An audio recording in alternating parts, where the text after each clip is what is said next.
नमस्कार, मैं हूं श्रद्धा। आप देख रहे हैं न्यूज 24। कोरोना हर दिन बेलगाम होता जा रहा है, बीमारों का आंकड़ा डरा रहा है। ऐसे में अटकलें लगाई जा रही हैं कि चुनाव आयोग जल्द ही कोई एक्शन ले सकता है, यानी नेताओं की रैली पर रोक लगा सकता है। और अगर ऐसा हुआ तो सियासी दल अपनी बात वोटर्स तक कैसे पहुंचाएंगे, वो चुनाव प्रचार कैसे करेंगे। हालांकि कुछ सियासी दलों ने अपनी तैयारी पूरी भी कर ली है। आइए देखते हैं किस पार्टी की क्या तैयारी है।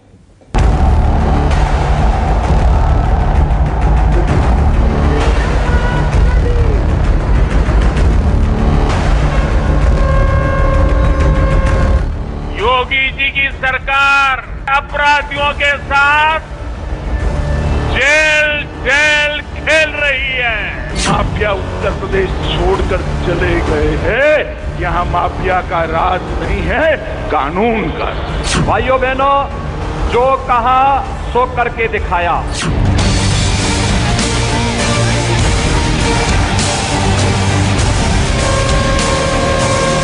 ये योगी नहीं है, उत्तर प्रदेश के लिए अनुपयोगी है। जो लड़ना चाहता है आओ मेरे पास आओ, आपको मौका मिलेगा। सन 2007 की तरह ही बीएसपी की पूर्ण बहुमत की सरकार बनाना है।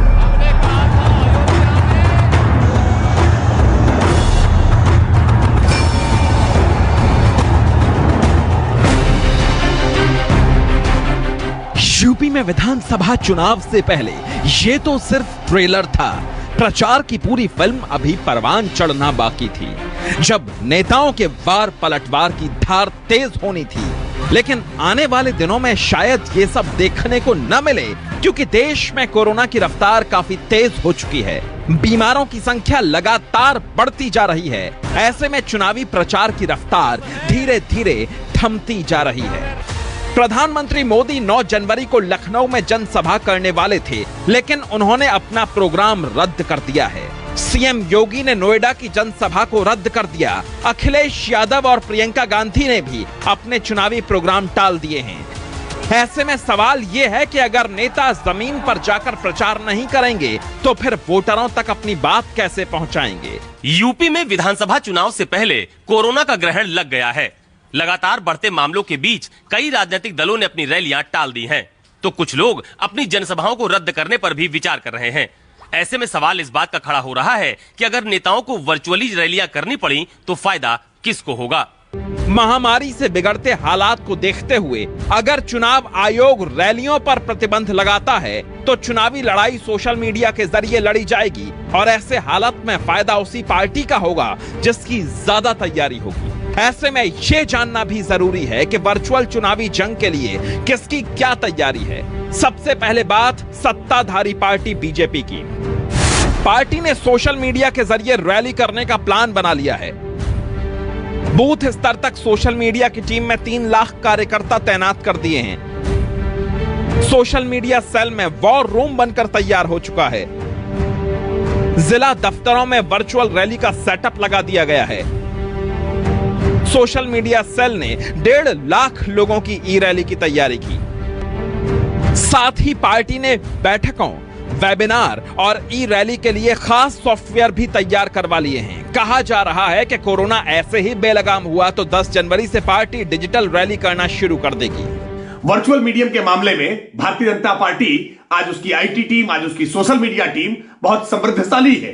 पिछले कोरोना की लहर के दौरान भारतीय जनता पार्टी का बूथ लेवल तक का कार्यकर्ता वर्चुअल मीडियम से भारतीय जनता पार्टी के नेतृत्व के साथ सीधा जुड़ा रहा है, और भारतीय जनता पार्टी के नेतृत्व ने सेवा ही संगठन का जो टास्क भारतीय जनता पार्टी के कार्यकर्ताओं को वर्चुअल मीडियम के माध्यम से सौंपा था, उसको भारतीय जनता पार्टी के कार्यकर्ताओं ने ग्राउंड लेवल पर उतारने का काम किया है। इसलिए आज भारतीय जनता पार्टी को अगर वर्चुअल तरीके से चुनाव लड़ने के लिए संवाद करने की आवश्यकता पड़ी तो कम्युनिकेशन के माध्यमों में भारतीय जनता पार्टी बहुत सशक्त साबित होगी।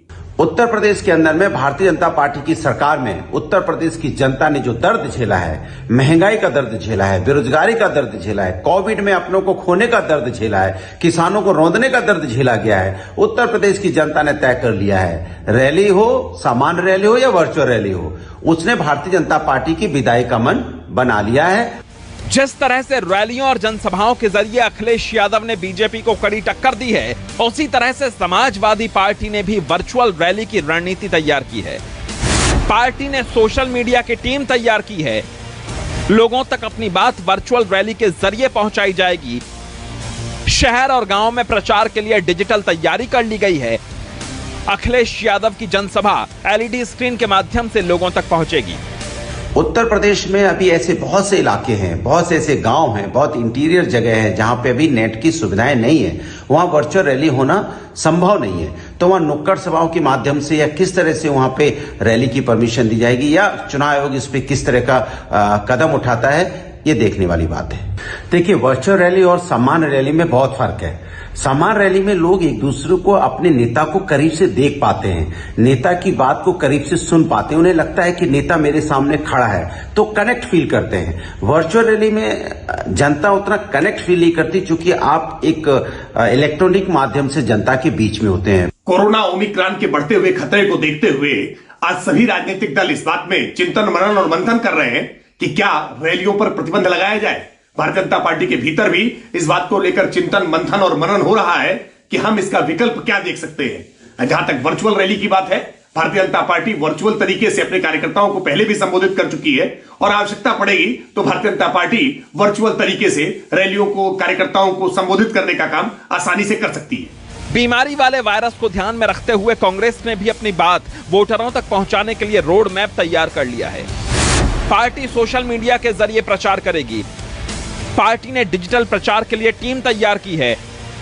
रैलियों के लिए एलईडी स्क्रीन लगाने की तैयारी की गई है। पार्टी दफ्तर में वॉर रूम तैयार किया जा रहा है।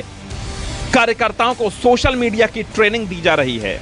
उत्तर प्रदेश व देश में लगातार कोरोना के मामले बढ़ते हुए जा रहे हैं। इसको देखते हुए कांग्रेस पार्टी ने आगामी के जो प्रोग्राम थे, मैराथन, रैली, महिला शक्ति विधान का कार्यक्रम को रद्द करने का काम किया, क्योंकि कांग्रेस पार्टी को उत्तर प्रदेश की जनता की स्वास्थ्य की चिंता है।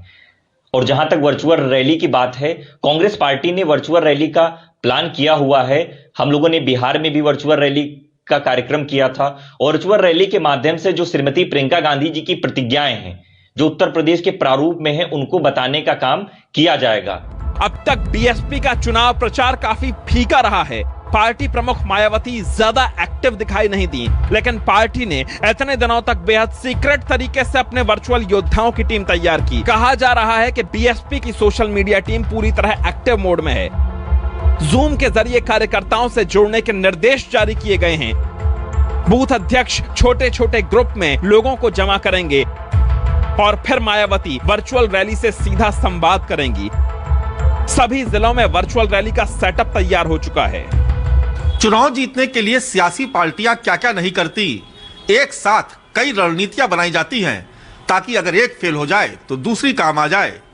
चुनाव और कोरोना को ध्यान में रखते हुए सियासी दलों ने पहले से ही तैयारी कर रखी थी ताकि उनके सामने जनसभाओं और रैलियों का विकल्प हो और चुनाव प्रचार भी जारी रहे। हालांकि बीजेपी और समाजवादी पार्टी अब तक काफी प्रचार कर चुके हैं। अखिलेश यादव की विजय रथ यात्रा लगभग आखिरी चरण में थी और बीजेपी की भी जन विश्वास यात्रा तकरीबन खत्म होने वाली है। इसके अलावा अखिलेश लगभग हर जिले में पार्टी की बात पहुंचा चुके हैं। बीजेपी के दिग्गज भी सरकार के काम की जानकारी दे चुके हैं, जबकि कांग्रेस और बीएसपी का थोड़ा हल्का प्रचार दिख रहा है। ऐसे में देखना यह है कि कोरोना के हालात और तकनीक के माध्यम से कौन अपनी रणनीति को ठीक तरह से लोगों के बीच पहुंचा पाता है। Bureau report, news 24।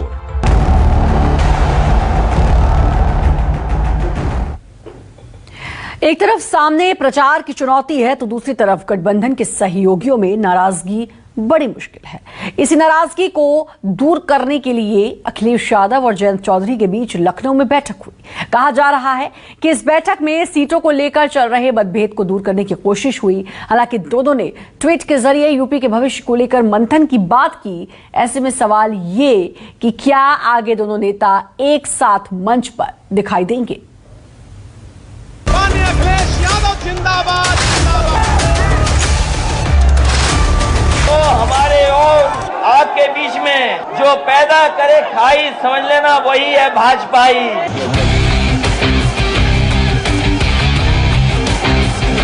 पैसा निकाला जा रहा था जो गरीबों का पैसा लूट करके पिछली सरकारों ने भर भर करके दीवालों के अंदर भरा हुआ था, तो सबसे पहले बुरा लगा था समाजवादी पार्टी के बब्बुआ को।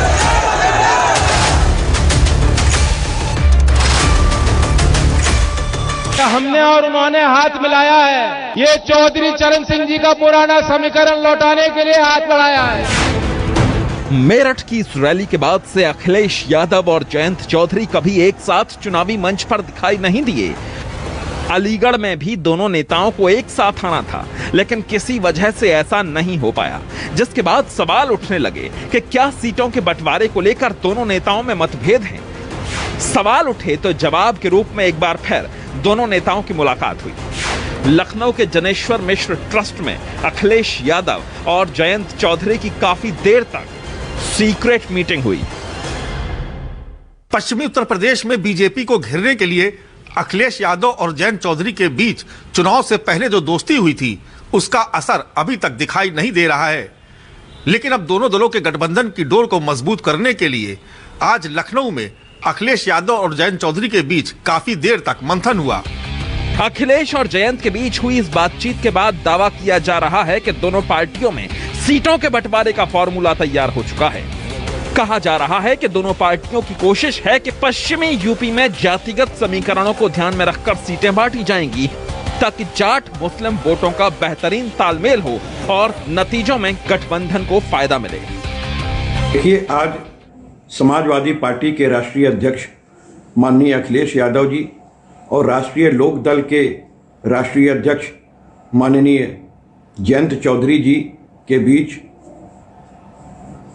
जो सौहार्दपूर्ण माहौल में आज एक बैठक संपन्न हुई है। भारतीय जनता पार्टी के छद्म युद्ध से कैसे प्रदेश को बचाना है, कैसे इनके फेक न्यूज़ को रोकने की कोशिश करनी है, इस बारे में भी चर्चा हुई है। क्योंकि भारतीय जनता पार्टी इस समय पूरी तरह से बौखला गई है और आपने देखा अपने सारे अनुषंगिक विंगों को उन्होंने उत्तर प्रदेश में लगा दिया है। अखिलेश यादव और जयंत चौधरी का गठबंधन कोई नया गठबंधन नहीं है। 2019 के लोकसभा चुनाव के दौरान सपा बसपा के साथ रालोद का भी गठबंधन था। हस्र पूरे देश ने देखा है। दरअसल अस्तित्व बचाने के लिए दोनों लोग ये ठगबंधन कर रहे हैं, लेकिन उत्तर प्रदेश की जनता, पश्चिम उत्तर प्रदेश की जनता ने अखिलेश राज का गुंडा राज, माफिया राज देखा है। एक महीने पहले भी दोनों नेताओं के बीच ऐसी ही बैठक हुई थी, जिसमें सूत्रों से यह पता चला कि जयंत चौधरी ने 45 सीटों की मांग रखी थी, जिस पर अखिलेश यादव तैयार नहीं हुए। कहा जा रहा है कि अखिलेश यादव 28 से ज्यादा सीटें देने को तैयार नहीं हैं। भले ही पश्चिमी यूपी आरएलडी का गढ़ माना जाता है, लेकिन पिछले 10 साल के दौरान चुनाव में पार्टी का प्रदर्शन निराशाजनक रहा है।